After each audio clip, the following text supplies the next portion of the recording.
ตัดพักแป้นพี่น้องไปขั้นสมเกินมันใหญ่แหละมึงแหนมไงงามขนาดอวดตัวอยู่พุ่นน่ะดกอวดตัวอยู่เดี๋ยว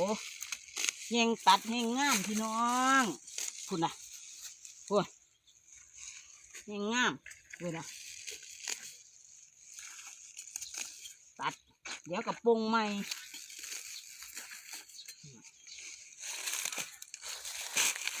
เป็นกระสอบเลย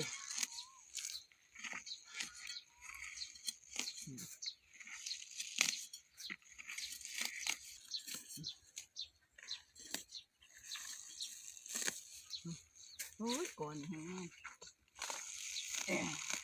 นะโอ้ยขันสุกแซ่บพี่น้องเป็นกระสอบเลยคนนะผักแป้น